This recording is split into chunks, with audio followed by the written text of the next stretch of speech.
और आज सबसे पहले बात एआई एक्शन समिट पेरिस की।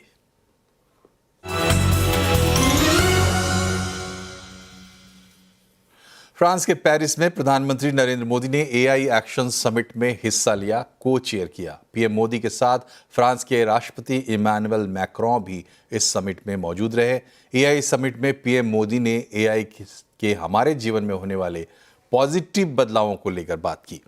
उन्होंने कहा कि एआई हमारी जिंदगी को बदल रहा है, एआई मानवता के कोड लिख रहा है। पीएम मोदी ने टेक्नोलॉजी को डेमोक्रेटाइज करने की बात भी कही और डीप फेक के खिलाफ एक्शन की चिंता जताई। AI is already reshaping our polity, our economy, our security, and even our society. AI is writing the code for humanity. AI is writing the code for humanity in this century.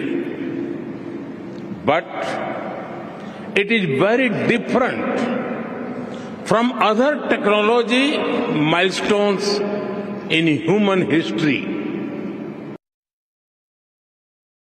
We must develop open source systems that enhance trust and transparency. We must build quality data sets free from biases. We must democratize technology and create people-centric applications. We must address concerns related to cybersecurity, disinformation, and deepfakes. And we must also ensure that technology is rooted in local ecosystems for it to be effective and useful. और सीधे Paris से हमारे साथ जुड़ गई हैं first post की managing editor पलकी शर्मा। पलकी, कल आपने बताया था कि इस समिट के हाइलाइट्स क्या हो सकते हैं, किन मुद्दों पर ध्यान हो सकता है। एक तो ये ऐतिहासिक समिट है और पीएम मोदी उसमें मौजूद हैं। आप क्या सेंस ले पाए वहाँ पे, खास क्या कुछ हुआ, क्या कोई डिक्लेरेशन होगा? जी, एक जॉइंट स्टेटमेंट की बात हो रही है, पर जितना यहाँ पे फोकस टेक्नोलॉजी पे है उतना ही पॉलिटिक्स पे भी है। ऐसा कहा जा रहा है कि कुछ नेता, कुछ देश इस जॉइंट स्टेटमेंट पे साइन नहीं करेंगे। 100 से ज़्यादा देशों के प्रतिनिधि, राजनीतिक प्रतिनिधि भी और टेक्नोलॉजी जगत के जो लीडर्स हैं वो सब मौजूद हैं और इतने सारे लोगों को के साथ कंसेंसस बनाना मुश्किल है। जैसा कि आप जानते हैं कि यूएस और यूके के टॉप लीडरशिप यहाँ पे नहीं है और ऐसा माना जा रहा है कि वो इस जॉइंट स्टेटमेंट पे नहीं साइन करेंगे। जब पहली समिट हुई थी ब्रिटेन में तो थोड़ा एक मूड अलग था। उस समय ये बात की जा रही थी कि कैसे रेगुलेशन ज्यादा हो। दूसरी समिट हुई साउथ कोरिया में, जब थोड़ा डिवीजन खुल के सामने आया। यूएस और उनके एलाइज ने एक स्टेटमेंट, एक डील पे साइन किया, इंडिया और चाइना ने नहीं किया। ये जो तीसरी समिट है इसमें ये जो पॉलिटिकल डिवीजन है वो और ज्यादा बाहर दिखाई देगा, क्योंकि जैसा कि आपने सुना प्रधानमंत्री मोदी ने कहा, प्रेसिडेंट मैक्रों ने भी बहुत जोर दिया है कि सस्टेनेबल डेवलपमेंट होना चाहिए, ग्रीन एआई पे फोकस होना चाहिए। पर 33 से ज्यादा प्रतिशत डेटा सेंटर्स जो इस वक्त हैं दुनिया में वो यूएस में हैं और डोनाल्ड ट्रंप जो है वो क्लाइमेट चेंज को नहीं मानते हैं। तो US is not on board on this. तो इस तरह की कुछ बातें डिस्कस हो रही हैं। कुछ एक्सपर्ट्स ने कहा है कि रेगुलेशन पे फोकस नहीं करेगा जॉइंट स्टेटमेंट, क्योंकि इस वक्त सारे देश चाहते हैं कि हम इस रेस में आगे बढ़े, रेगुलेशन बाद में हो सकता है। तो काफी डिबेट है, पर एक इंटरेस्टिंग प्लेटफॉर्म है चर्चा के लिए और ये बहुत इम्पोर्टेंट मुद्दे हैं जो प्रधानमंत्री मोदी ने भी उठाए और यहाँ पे मौजूद सब नेता उस पर बात कर रहे हैं। बहुत बहुत शुक्रिया आपका हमसे जुड़ने के लिए। बढ़ते हैं आगे। जरा सोचिए, अगर आप एलपीजी सिलेंडर को किसी एटीएम में पाएं, अगर आपके पास पहले से कोई कनेक्शन ना हो तो भी, इंडिया एनर्जी वीक में भारत पेट्रोलियम एक ऐसा ही कॉन्सेप्ट लेकर आया है, बता रहे हैं संवाददाता रोहन सिंह। जो एलपीजी का जो एटीएम है वो थोड़ा अलग है। आप नया कस्टमर है, आपके पास मान लो बिल्कुल सिलेंडर का कनेक्शन नहीं है, आप भी इधर आ सकते हो। मान लो आप ऑलरेडी रजिस्टर्ड कस्टमर, आपके पास खाली सिलेंडर है, वो भी आप इसको रिप्लेस कर सकते हो। तो ये वाला जो है स्क्रीन है, it's menu driven. So welcome to Bharat gas करके लिखा हुआ, उसको लेट स्टार्ट आपको डालना है। आज की डेट में सिर्फ इंग्लिश और हिंदी में, तो आगे चल के हम 13 लैंग्वेज लोकल लैंग्वेज में करेंगे। सिर्फ आपको प्रोसीड का बटन दबाना है। अभी मान लो नया कस्टमर है तो न्यू कनेक्शन के लिए कर सकते हो, और अदरवाइज में पुराना है तो सिलेंडर रीफिल के लिए कर सकते हैं। जो मैं अभी ऑलरेडी रजिस्टर्ड कस्टमर हूं, मैं इसको सिलेंडर रीफिल का दबाता हूं, सिर्फ इसको प्रेस किया, फिर आपका रजिस्टर्ड मोबाइल नंबर बोलेगा। सो मेरा अभी रजिस्टर्ड मोबाइल नंबर डालना पड़ता है। सो इसके बाद में गेट कोड बोलेंगे। नॉर्मल केसेस में कोड मोबाइल नंबर में जाएगा। अभी because of this places we have kept last 4 digits of mobile number 9, ये किया, वेरीफाई किया। अभी ये क्रॉप हुआ तो मेरे को रिकॉग्नाइज कर दिया, hello TV Pandian, let's begin the refill delivery process. Already इन्होंने बता, अभी हमको इसको प्रोसीड करना है। Please place your cylinder on the blade front, validation then proceed. इसमें 30 सेकंड के अंदर ये आपका पूरा का जांचेगा, ये बीपीसी का सिलेंडर है कि नहीं है, सही सलामत आया कि नहीं आया, वो एक बार चेक करके सिलेंडर सही है कि नहीं। ये हम यहाँ पे जांच रहे हैं, तो ये क्या कैसे वैलिडेट कर रहा है? ये हमारे पास आर्टिफिशियल इंटेलिजेंस में ऑलरेडी सिस्टम को बिल्ड किया प्रोग्राम्स को, इसको स्कैन करके अब ऊपर चेक कर रहा है। ये दोनों मान लो बराबर होते तो बोलेगा your cylinder is successfully validated, please verify the details. So ये होने के बाद देन हमको कंटिन्यू करना है। उसके बाद क्या होगा, इधर आपका जो खाली सिलेंडर रखने के लिए ऊपर का जगह खुलेगा। हम डिजाइन पे ये ऊपर इसलिए रखा था, खाली सिलेंडर आप उठा के रख सकते हो। तो आपने एक बार अपना सिलेंडर दे दिया, उसके बाद अगला जो प्रोसेस है वो पेमेंट का प्रोसेस है। आपको यहाँ पे अपना करेक्ट 5 kg का ये सिलेंडर है, जो कि जैसे ही आपने पेमेंट कर दिया ये यहाँ पे रेडी है, और आप बिल्कुल आप यहाँ से इसे कैरी कर सकते हैं, इसे घर ले जा सकते हैं। महज कुछ मिनटों में ये पूरा प्रोसेस जो है वो पूरा हो जाता है, और अगर आपके पास सारी डिटेल्स रेडी हैं तो कुछ सेकंड्स ही लगेंगे आपको इसमें। इंडिया एनर्जी वीक में क्लीन मोबिलिटी पर खास फोकस दिख रहा है। सियाम के पवेलियन में ऑटो कंपनियों ने नई टेक्निक्स शोकेस की है, बता रहे हैं Rohan Singh. India energy week में हम आ चुके हैं सियाम के सस्टेनेबल मोबिलिटी पवेलियन में, और यहाँ पे तमाम ऑटोमोबाइल मैन्युफैक्चरर्स ने अपने इनोवेटिव प्रोडक्ट्स शोकेस किए हैं। और सबसे पहले जो गाड़ी हमें यहाँ दिख गई है, ये है Hyundai की नेक्सो। ये पूरी तरह से हाइड्रोजन पे चलती है। जी हाँ, हाइड्रोजन फ्यूल सेल टेक्नोलॉजी का इसमें इस्तेमाल किया गया है। और इसकी अगर खासियत हम बताएं आपको, इसका जो हाइड्रोजन टैंक कैपेसिटी है वो 156 लीटर का है, और इसकी जो ड्राइविंग रेंज है, यानी कि एक बार ये पूरी तरह से फिल हो जाए तो ये 666 किलोमीटर तक जा सकती है। ये कॉन्सेप्ट है जिसे Hyundai इसे लाने की कोशिश कर रही है। इसके प्रोज एंड कॉन्स दोनों ही हैं। हाइड्रोजन फ्यूल टेक्नोलॉजी की अगर मैं आपको बताऊं तो हाई प्रोडक्शन कॉस्ट की कीमत ज्यादा हो सकती है, साथ ही अगर इसका जो हाई स्टोरेज है वो इसे एक बल्कि बना सकता है। लेकिन इस पर काम चल रहा है और इसे कोशिश की जा रही है तमाम ऑटोमोबाइल मैन्युफैक्चरर की जो हाइड्रोजन फ्यूल सेल है उसे किस तरीके से लोगों के फेवर में किया जा सके। लेकिन यहाँ पर जो इसकी खासियत है, पूरी तरह से ये जीरो एमिशन है। ईवी से ज्यादा आपको यहाँ पे इसकी जो एफिशिएंसी है वो यहाँ पे देखने को मिलेगी, और बार बार आपको ईवीज की तरह बैटरी चेंज करने की जरूरत नहीं पड़ेगी। लॉन्ग डिस्टेंस के लिए हाइड्रोजन फ्यूल सेल बहुत अच्छा है। फिलहाल इसके जो चैलेंजेस है उस पे कार कंपनियां काम कर रही है, लेकिन ये Hyundai नेक्सो एक रास्ता दिखाती है हाइड्रोजन फ्यूल सेल टेक्नोलॉजी में, जहां तक कार कंपनियों की बात है। पॉल्यूशन का सॉल्यूशन है कंप्रेस्ड बायोगैस टेक्नोलॉजी, और यहाँ पे मारुति सुजुकी फ्रॉन्स का सीरीज वर्जन यहाँ पे देखने को हमें मिल रहा है।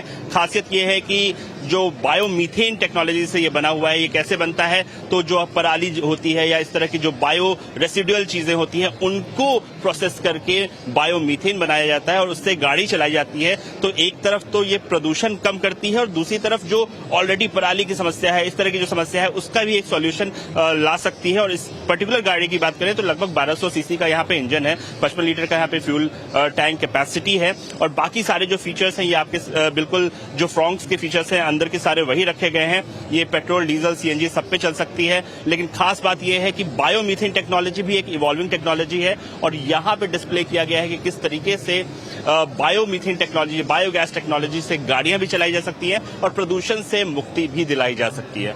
और ये है सीएनजी से चलने वाली बाइक बजाज फ्रीडम 125 का सीएनजी वर्जन। 125 सीसी का इंजन कैपेसिटी है इसकी। माइलेज की बात करें तो 100 किलोमीटर जो है वो पर केजी सीएनजी पे ये चल सकता है, लेकिन ये पेट्रोल पे भी चल सकता है। अगर पेट्रोल पे आप इसे चलाते हैं तो 65 किलोमीटर पर लीटर पे ये चल सकता है। ये भी एक डेमोन्स्ट्रेशन किया गया है कि जो सीएनजी जैसी क्लीन टेक्नोलॉजी है, लेस पॉल्यूटिंग टेक्नोलॉजी है, उससे आप सभी तरह के जो मोबिलिटी के सॉल्यूशंस हैं वो ला सकते हैं। और यहाँ पे सायम के इस पेविलियन में हमें इस तरह के कई सारे प्रोडक्ट देखने को मिले। रोहन सिंह, दिल्ली। वित्त मंत्री निर्मला सीतारमण ने संसद में कहा कि रुपए में गिरावट के कई फैक्टर जिम्मेदार हैं। उन्होंने कहा कि खाद्य महंगाई दर में नरमी आ रही है। बजट में इन चुनौतियों से निपटने के लिए कदम उठाए गए हैं। महंगाई को मैनेज करना सरकार की सबसे बड़ी प्रायोरिटी है। The inflation trends, particularly food inflation, appears to be moderating. Sir, the union budget for 25-26 has sought to address these immediate challenges facing the domestic economy in the global context. It also rolls out futuristic path for transforming India into Vikasit Bharat. There's also some potential safe haven buying at this point into dollar assets. So given all that, I wouldn't be overly worried, unquote.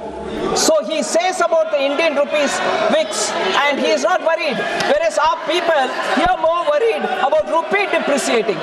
When I said the dollar is appreciating and the rupee is remaining stable, they said, oh, what? This is no explanation. Now when Raghuram Rajan says it, they don't want to hear it. और dollar के मुकाबले रुपए ने 88 रुपए का स्तर छू लिया है। इसका असर आपके मोबाइल और लैपटॉप पर भी पड़ सकता है। इनकी कीमतों में 5 से 10% की बढ़ोतरी हो सकती है। देखिए रिपोर्ट। डॉलर के मुकाबले लुढ़कते रुपए ने आम आदमी की परेशानी बढ़ा दी है। इसका असर आपको मोबाइल, लैपटॉप, टीवी और दूसरे इलेक्ट्रॉनिक सामान पर देखने को मिल सकता है।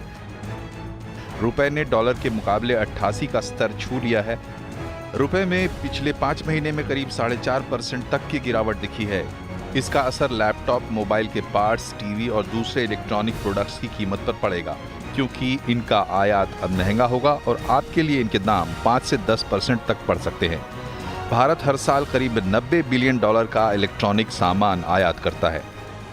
जो सारी प्लानिंग होती है वो एक कॉस्ट को लेकर होती है। हमारा इनपुट कॉस्ट कितना होगा, रॉ मटेरियल कितने का पड़ेगा, और फिर हम उसके हिसाब से देखते हैं कि मार्केट में हम कितने की ये चीज बेच सकते हैं।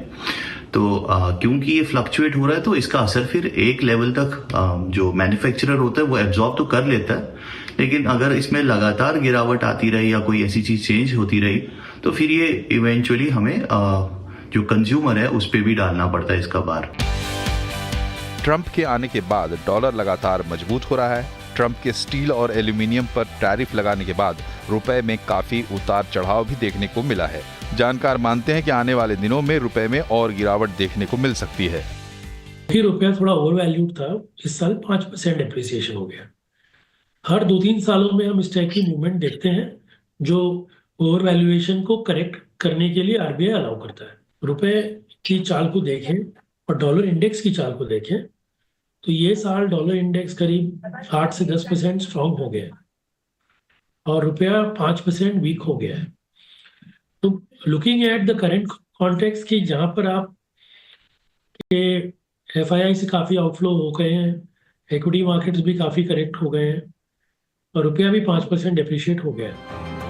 हालांकि रुपए के गिरने से निर्यातकों को फायदा भी हो रहा है, लेकिन इसमें तेजी से उतार चढ़ाव परेशानी का कारण भी बन रहा है।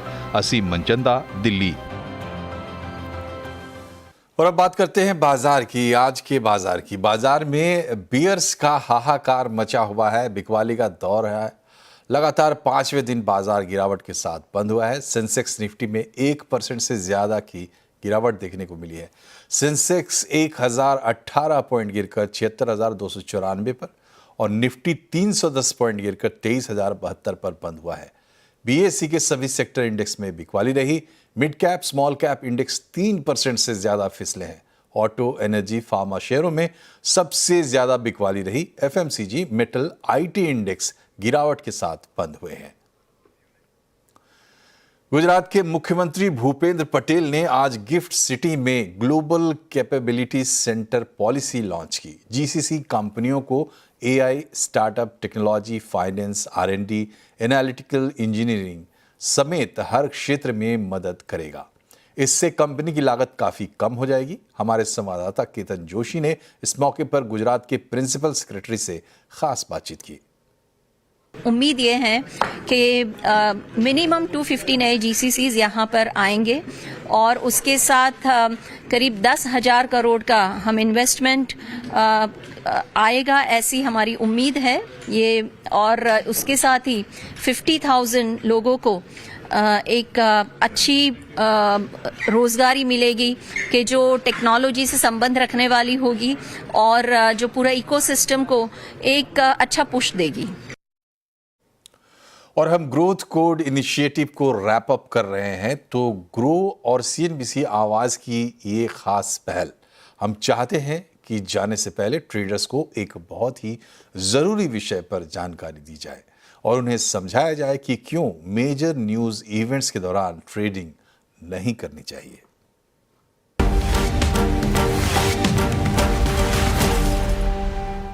ट्रेडिंग की दुनिया में टाइमिंग बहुत अहम होती है। बाजार बहुत तेजी से बदलता है।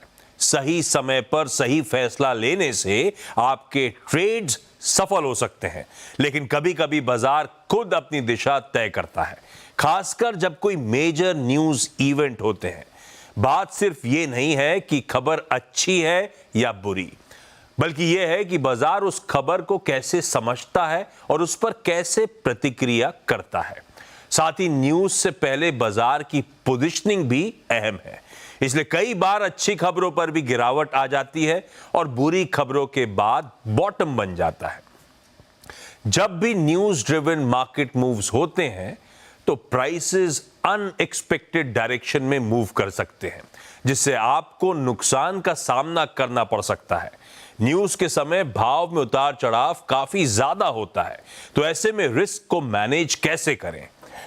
अक्सर एक्सपर्ट्स बड़े इवेंट्स के समय ट्रेडिंग से दूर रहने की सलाह देते हैं, और अगर ऐसे शेयरों में पोजीशन रखनी ही है तो हेजिंग जरूरी है। अपने रिस्क को मैनेज करने में पोजीशन साइजिंग का ध्यान रखें, साथ ही ऑप्शंस का इस्तेमाल किया जा सकता है।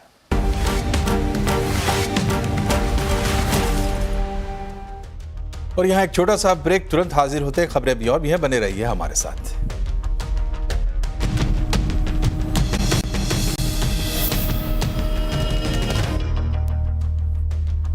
ब्रेक के बाद एक बार फिर से आपका स्वागत है। महाकुंभ में डुबकी लगाने के लिए अंबानी परिवार आज प्रयागराज पहुंचा।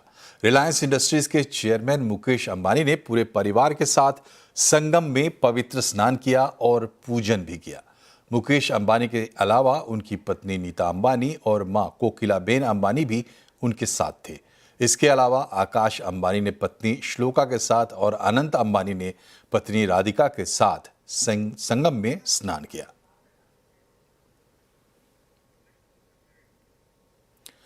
समय रैना के शो इंडियाज गॉट लैटेंट पर रणवीर अलाबादिया के मां बाप पर विवादित बयान के बाद मामला तूल पकड़ता जा रहा है। ये मामला अब संसद तक पहुंच गया है। शिवसेना यूबीटी सांसद प्रियंका चतुर्वेदी ने संसद की आईटी समिति से शिकायत करके एक्शन लेने और गाइडलाइंस जारी करने की मांग की है। इधर यूट्यूब ने विवादित वीडियो को हटा लिया है। केस दर्ज होने के बाद मुंबई पुलिस एक्शन में है। पुलिस रणवीर अलाबादिया के घर पूछताछ के लिए जा चुकी है। गायक और संगीतकार बी प्राक रणवीर अलाबादिया के पॉडकास्ट पर जाने वाले थे, लेकिन अब उन्होंने इसे रद्द कर दिया है। मैं ना यार एक पॉडकास्ट में जाने वाला था अभी, जो bear biceps, and we cancel that. क्यों? क्योंकि आपको पता है कि वो कैसी पैथेटिक थिंकिंग है और कैसे शब्द यूज करे गए हैं समय रैना के शो पे। बाकी लोग जो ये बयान दे रहे हैं कि ऐसा कर दो, फांसी दे दो, थप्पड़ मार दो, जला दो, ये सब बातें सही नहीं है। और more than individual I think मेरे को ऐसा लगता है कि गवर्नमेंट को या एजेंसीज को इस पे रूल्स एंड रेगुलेशंस लाने की ज़्यादा ज़रूरत है देन किसी एक को अकेला कटघरे में खड़ा करने की। हम सब जानते हैं ऐसे कंटेंट भरे पड़े हुए हैं। हाँ, बहुत सारे लोगों की रीच नहीं आ रही है, इसलिए शायद उस पर रिएक्शन नहीं आ रहा है। यहाँ पर मैसिव रीच आई है, इसलिए उस पर आउटरीच आ रहा है। ग्रो और सीएनबीसी आवाज़ की एक खास पहल ग्रोथ कोड के समापन की ओर हम बढ़ रहे हैं। हम चाहते हैं कि ट्रेडर्स को कुछ और प्रैक्टिकल और एक्शनेबल रिस्क मैनेजमेंट स्ट्रैटेजी के बारे में बताएं जो एक्सटर्नल मार्केट शॉक्स से निपटने में उनकी मदद करे।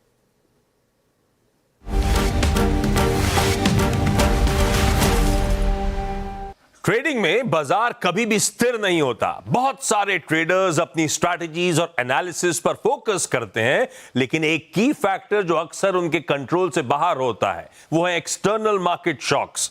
एक्सटर्नल शॉक्स जैसे जियोपॉलिटिकल इवेंट्स, नेचुरल डिजास्टर्स या अनएक्सपेक्टेड इकोनॉमिक रिपोर्ट्स बाजार में अचानक से वॉलेटिलिटी ला सकती हैं। ये इवेंट्स अनप्रेडिक्टेबल तो होते ही हैं, साथ ही ये प्राइसेस को ऐसे मूव करने के लिए फोर्स करते हैं जिसका अंदाजा ट्रेडिशनल स्ट्रैटेजीज भी नहीं लगा पाती। इसलिए रिस्क मैनेजमेंट बहुत जरूरी है। अगर आपके पास कोई सॉलिड प्लान नहीं है तो ये शॉक्स आपके प्रॉफिट्स को वाइप आउट कर सकते हैं, लेकिन सही स्ट्रैटेजीज के साथ आप इन शॉक्स का इंपैक्ट काफी हद तक कम कर सकते हैं। हेजिंग के जरिए ट्रेडर्स को अपने नुकसान को कम करने में मदद मिलती है।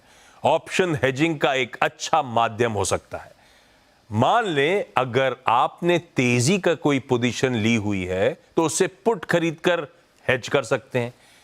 इस तरह शॉर्ट पोजीशंस को कॉल के जरिए हेज किया जा सकता है। साथ ही पोजीशन साइजिंग और स्टॉप लॉस के जरिए भी रिस्क मैनेज किया जाता है।